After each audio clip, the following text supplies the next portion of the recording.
Hello दोस्तों, welcome to back my YouTube channel JNB24U। दोस्तों, आपका स्वागत है आपके सिलेक्शन बेस 2025 में, यानी कि आपको जवाहर नवोदय विद्यालय एंट्रेंस एग्जाम 18 जनवरी में सिलेक्शन बेस के तहत आपको नवोदय विद्यालय की फुल तैयारी कराई जाएगी। यानी कि आपको यहाँ पर 25 क्वेश्चन आते हैं मानसिक योग्यता के, और अंक गणित के आते हैं 25 नंबर के, और भाषा के 25 नंबर के। टोटल अंक के होते हैं 100 और प्रश्न आपसे पूछे जाते हैं 80। तो इस प्रकार से आपको इन तीनों में सर्वश्रेष्ठ बनाने की कोशिश करूंगा और अपने चैनल से पढ़ाकर आपको सिलेक्शन दिलाने की प्रयास करूंगा। आपको भी अधिकतर मेहनत करनी है। तो यहाँ पर मैं पहले चैप्टर की तरफ चलता हूँ। तो यहाँ पर ऑलराउंडर बेसिस है, यहाँ पर सभी परिचय दिया गया है। पहला मैं चैप्टर आपको पढ़ाऊंगा संख्या पद्धति, उसके बाद रोमन संख्या, फिर पूर्ण संख्या, फिर वर्ग। यानी कि आपको इसके बारे में, चैप्टर के बारे में कॉन्सेप्ट भी समझाऊंगा और इसके इम्पोर्टेंट क्वेश्चन के बारे में भी बात करूंगा। तो यहाँ पर पहला चैप्टर देख लेते हैं, यानी कि संख्या प्रणाली, यानी कि नंबर सिस्टम क्या होता है। तो यहाँ पर बात करते हैं नंबर सिस्टम क्या होता है। देखो, नंबर जो सिस्टम होता है, जैसे मान लीजिए यहाँ पर मैं कुछ लिखने का प्रयास करता हूँ नंबर सिस्टम, जैसे मान लीजिए लिखा है 10,000, यानी कि 10,000। तो कहना है कि संख्या प्रणाली क्या है, तो मैं वही तो समझाने का प्रयास कर रहा हूँ आपको। 10,000 और 100। तो हम गणित में एक विशेष प्रणाली होती है जो भिन्न प्रकार की संख्याओं के बारे में जानने में मदद करती है। तो ये कितने लिखे हैं? 10,000। ये कितने हैं? 100। तो हम किसकी मदद से हमको पता चला कि ये 10,000 हैं और ये 100 हैं? तो हमें पता चला कि नंबर सिस्टम के द्वारा, यानी कि संख्या प्रणाली के द्वारा हमको पता चला कि ये 10,000 हैं और ये 100 हैं। तो इसी प्रकार से कहना चाहता था कि संख्या प्रणाली क्या है। गणित में एक विशेष प्रकार की प्रणाली होती है जो भिन्न प्रकार की संख्याओं के बारे में जानने में हमारी मदद करती हो। इस प्रणाली को गणित की भाषा में संख्या प्रणाली, यानी कि नंबर सिस्टम कहा जाता है। तो इसी प्रकार से मैंने आपको उदाहरण के तौर पर बताया, जैसे मान लीजिए 100 या 200 या 300, हम किसकी सहायता से पढ़ पा रहे हैं? तो ये हम संख्या प्रणाली की सहायता से पढ़ पा रहे हैं। तो हम किसी भी संख्या को लिखते हैं, तो यहाँ पर संख्या प्रणाली के प्रकार के बारे में बात कर लेते हैं। तो यहाँ पर संख्या प्रणाली के कितने प्रकार होते हैं? देखो, मुख्यतः कितने प्रकार होते हैं? 3 मुख्यतः प्रकार होते हैं, यानी कि 3 मुख्यतः प्रकार होते हैं। पहला होता है अंतरराष्ट्रीय संख्या प्रणाली, यानी कि इसका जो दूसरा नाम होता है ब्रिटिश संख्या प्रणाली, और जो दूसरा होता है भारतीय संख्या प्रणाली, इसका जो दूसरा नाम होता है हिंदू अरबी संख्या प्रणाली के नाम से भी जाना जाता है। और जो तीसरा होता है रोमन संख्या प्रणाली, यानी कि रोमन संख्या प्रणाली। तो 3 थे मुख्यतः प्रकार। पहला क्या था? अंतरराष्ट्रीय संख्या प्रणाली। क्या था? अंतरराष्ट्रीय संख्या प्रणाली। और दूसरा क्या था? भारतीय।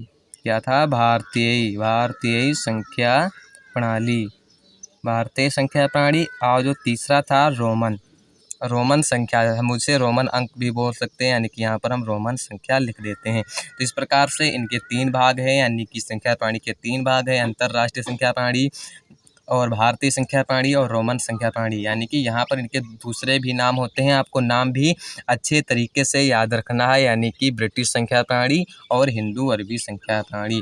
तो यहाँ पर बात कर लेते हैं, कृपया संख्या वाले में नोट करें। विश्व में सबसे ज़्यादा प्रचलित रोमन संख्या प्रणाली से ज़्यादा प्रचलित, यानी कि भारतीय संख्या प्रणाली और रोमन संख्या प्रणाली से ज़्यादा भारत में प्रयोग की जाती है, वो होती है अंतरराष्ट्रीय संख्या प्रणाली। जैसे हम पढ़ते हैं 10 मिलियन, 1 मिलियन, तो ये क्या होता है? ये अंतरराष्ट्रीय प्रणाली में आता है। तो यहाँ पर जो होता है, भारत में या किसी भी देश में सबसे ज़्यादा प्रयोग किए जाने वाली, पूरे संसार में अंतरराष्ट्रीय संख्या पद्धति का प्रयोग किया जाता है। तो यानी कि प्रचलित है और प्रयोग की जाने वाली प्रणाली है। तो अपने भारत में भी जो है अंतरराष्ट्रीय सबसे ज़्यादा प्रणाली का जो है प्रयोग किया जाता है। तो यहाँ पर बात कर लेते हैं दूसरे पॉइंट की तरफ से। अंतरराष्ट्रीय संख्या प्रणाली में किसी भी संख्या को दर्शाने के लिए हम कितने अंकों का प्रयोग करते हैं? 0, 1, 2, 3, 4, 5, 6, 7, 8। 9, यानी कि हम 10 अंकों का प्रयोग करते हैं, इनसे हम कितनी भी संख्याएँ बना सकते हैं। जैसे 10,000, 100, 1000, 2000, 500, 25, यानी कि कितनी भी संख्याएँ हम इन अंकों की सहायता से बना सकते हैं। यहाँ पर ये कहने का प्रयास कर रहा है, चिन्हों का प्रयोग करते हैं और भारतीय संख्या प्रणाली में भी इन चिन्हों का हम प्रयोग करते हैं। तो यहाँ पर रोमन संख्या प्रणाली में यानी कि संख्याओं को दर्शाने के लिए अंग्रेजी के अल्फ़ाबेट यानी कि अंग्रेजी के अल्फ़ाबेट का प्रयोग किया जाता है। तो जो इसमें प्रयोग किया जाता है वो रोमन संख्या प्रणाली में I, V, X, L, C, M का जो है प्रयोग किया जाता है। तो इसमें अंग्रेजी के अल्फ़ाबेट का प्रयोग किया जाता है, यानी कि आई का मतलब होता है 1 और वी का मतलब होता है 5, एक्स का मतलब होता है 10, एल का मतलब होता है 50 और सी का मतलब होता है 100 और 1000 का मतलब होता है क्या, एम का मतलब होता है 1000 और डी का मतलब होता है 500। यानी कि आपको इनको नोट्स बनाकर आपको याद रखना है कि ये आई को क्या बोलते हैं और वी को क्या बोलते हैं, एक्स को क्या बोलते हैं, एल को क्या बोलते हैं, सी को क्या बोलते हैं और एम को क्या बोलते हैं, डी को क्या बोलते हैं। आपको मैं बेसिक गणित को सिखाने की प्रयास कर रहा हूँ और आपको बेसिक से चलना है और आपको आगे हम वीडियो में इंपॉर्टेंट क्वेश्चन की बात करेंगे और आपको लाइव रोज़ 5 बजे आपको जुड़ना है। तो यहाँ पर बात कर लेते हैं, यहाँ पर ये वही दर्शाया गया है कि अंग्रेजी के alphabet I, V, X, L, C, M और डी का प्रयोग किया जाता है। तो यहाँ पर जैसे उदाहरण के तौर पर हमें बताया गया 500 दर्शाने के लिए वी का बार, यानी कि इसमें एक बार भी प्रयोग किया जाता है। इसमें आपको इस प्रकार से बार या इस प्रकार से बार होता है, इसका मतलब होता है 1000 गुना। 1000 गुने का मतलब क्या होता है, जैसे मान लीजिए यहाँ पर आई के साथ हम बार का अगर प्रयोग करते हैं, आई का मतलब होता है 1, एक को गुणा हमको करना होगा 1000 से, यानी कि बार का यही प्रयोग होता है। तो 1000 को जब 1 से मल्टीप्लाई करेंगे तो 1000 ही आएगा। तो इसी प्रकार से अगर वी पर लग जाता तो 5000 हो जाता। तो इसी प्रकार से बार का जो है प्रयोग किया जाता है। तो यहाँ पर मैं आपको बताने का प्रयास करूँगा कि संख्या प्रणाली में संख्या सूचक क्या होता है। देखो, संख्या सूचक आपको ज़्यादा सोचने की आवश्यकता नहीं है। संख्या सूचक क्या होता है, जैसे मान लीजिए यहाँ पर हम एक संख्या लिखते हैं 5, 6, 2, 3। जैसे मान लीजिए क्या है, ये एक संख्या है, इसमें बताना है, जैसे पूछ लिया जाए कि संख्या सूचक क्या है, तो इसमें संख्या सूचक कितने हैं। तो यहाँ पर सभी अकेले अंक, यानी कि सब मतलब जैसे मान लीजिए यहाँ पर 5 हो गया, 6 हो गया, ये सभी अकेले अंक, यानी कि एक साथ ना होकर एक हो अंक, तो ये सभी संख्याएं क्या हो जाएंगी, संख्या सूचक कहलाती हैं। जैसे मान लीजिए सभी साथ में हैं, इनको जब हम तोड़ देंगे, यानी कि 5 को अलगट कर दिया जाए और 6 को अलग कर दिया जाए, तो ये सभी क्या बन जाएंगे, संख्या सूचक हो जाएंगे। तो यहाँ पर यही प्रयास किया गया है।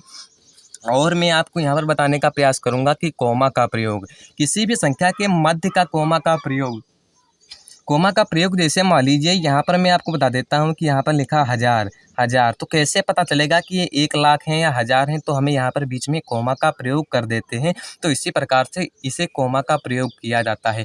कोमा का प्रयोग 2 तरीके से किया जाता है। पहला तरीका क्या होता है, पहला तरीका होता है अंतर्राष्ट्रीय संख्या प्रणाली। क्या होता है, अंतर्राष्ट्रीय और दूसरा होता है भारतीय, यानी कि भारतीय संख्या प्रणाली। यानी कि 2 तरीकों से कॉमा का प्रयोग किया जाता है। अंतर्राष्ट्रीय संख्या प्रणाली में किस प्रकार से कॉमा का प्रयोग किया जाएगा, पहले यानी कि इसमें अंतर्राष्ट्रीय संख्या प्रणाली में 3-3 अंकों तक कॉमा का प्रयोग किया जाएगा। 3-3 अंकों तक कॉमा का प्रयोग किया जाएगा। और भारतीय संख्या प्रणाली में प्रथम क्या होगा, प्रथम तो पहले 3 अंकों तक और बाद में 2-2 अंकों तक कॉमा का प्रयोग किया जाएगा। जैसे मान लीजिए हमें लिखना है अंतर्राष्ट्रीय संख्या प्रणाली में अगर हमको लिखना है तो हम कैसे लिखेंगे, जैसे मान लीजिए यहाँ पर संख्या लिख लेते हैं 2, 3, तो हमें अंतर्राष्ट्रीय संख्या प्रणाली में यानी कि कॉमा का प्रयोग करना है तो हम 3-3 अंकों का प्रयोग करेंगे। जैसे मान लीजिए यहाँ पर 1, 2, 3 अंकों तक हो गया और यहाँ पर भी 3 अंकों तक हो गया। तो हमें इसी प्रकार से अंतर्राष्ट्रीय संख्या प्रणाली में 3-3 अंकों तक हमें कॉमा का प्रयोग करना है। जैसे मान लीजिए हमें बात करना हो भारतीय संख्या प्रणाली में कॉमा का प्रयोग हम किस प्रकार से करेंगे। तो यहाँ पर जैसे मान लीजिए यहाँ पर संख्या लिख लेता हूँ एक, तो यहाँ पर बताया गया था कि यहाँ पर प्रथम तो 3 अंकों तक करना है, हमने यहाँ पर 3 अंकों तक कर दिया, बाद में 2-2 अंकों तक कॉमा का प्रयोग करना है। तो इसी प्रकार से आपको ध्यान में रखना है कि अंतर्राष्ट्रीय संख्या प्रणाली में 3-3 अंकों तक कॉमा का प्रयोग किया जाता है और भारतीय संख्या प्रणाली में प्रथम 3 अंकों तक, बाद में 2-2 अंकों तक कॉमा का प्रयोग किया जाता है। तो यहाँ पर आज की इस वीडियो में हम आपको इतना ही समझाने का प्रयास करेंगे, यानी कि आपको 6 या 7 महीने का आपके पास जो समय है, 18 जनवरी को आपका जो है पेपर होने वाला है। आप अगर बेसिक से समझेंगे, आपको फ्री में कोचिंग देने का हम काम कर रहे हैं, तो हमारे चैनल को सब्सक्राइब कर लेना और सिलेक्शन बैच का जो लिंक है ग्रुप का, वो डिस्क्रिप्शन में दिया गया है। सिलेक्शन बैच ग्रुप को ज्वाइन करना ना भूलें। तो यहाँ पर मैं आपको एक बात बता देना चाहता हूँ कि आपकी लाइव क्लासें कब कितने बजे होंगी। देखो, लाइव आपकी क्लास जो होगी 5 PM पर होगी, यानी कि 5 बजे, यानी कि शाम को 5 बजे आपकी जो है मैथ की क्लास होगी, यानी कि मैथ्स की क्लास होगी।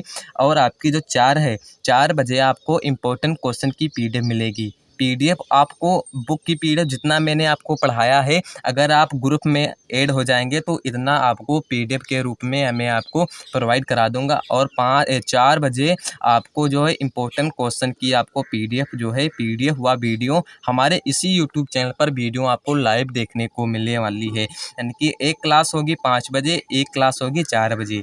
तो यहाँ पर आपने हमारे चैनल को सब्सक्राइब कर लिया होगा, तो हमारे चैनल को सब्सक्राइब करें और बेल आइकन को प्रेस करना ना भूलें। अब की बार नवोदय पार। जय हिंद, वंदे मातरम, धन्यवाद।